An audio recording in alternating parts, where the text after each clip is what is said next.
Ez nagyon bárja, már hiszok, hogy Itt felsétálsz, vagy az Attilával elsétáltak. Tehát jó az aki? Jó. Na hát, nehogy... Na, szaggasd a nokedli. Na, mindjárt. Menj a közérbe! Jó, élet van itt! Attilával az a personale non va meg. Nem igaz. Egy olajfúz tétfeles. Nehogy beletettem a kedlibe. Hallod. Na. Eredj innen. Öregesen. Aha.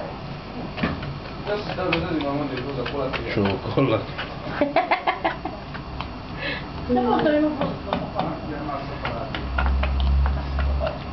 Rád is csöppen, mint a gyerek. Ott várom, még filmeznek, filmfelvelés van. Na. Na. Ezt kéne megtanulni, asszonyok. Az, most mondjad csak neki. Hogy kell deszkáról szaggatni. Most mondjad neki. Na, tömeges közé. Pedig a köröm fáj pedig, de hát kiszaggatom. Ez egy óra hosszak kilódik.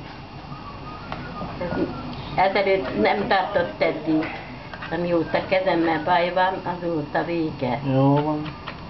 Nem kell szabadkozni. Nem szabadkozunk, Attila. Én már régen csináltam ilyet. Palinak vége van, mert azt se tudja az anyja. Csak szája van. Miskei asszonyoknak. Nem is szoktad szaggatóval? De, Rudinak így szereti, de nem tudom, mióta kezemmel, műtét volt a kezemmel, a érzők volt benne, azóta fáj a kezem, azóta én nem szakadtam. Ő is így szereti pedig, annak kedli. Na, mi van itt? Na mi fők így gyöngyösen?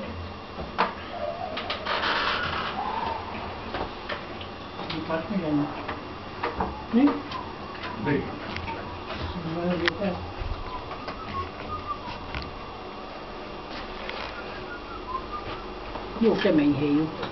Vagy a késéletlen? Melyik a kettő között?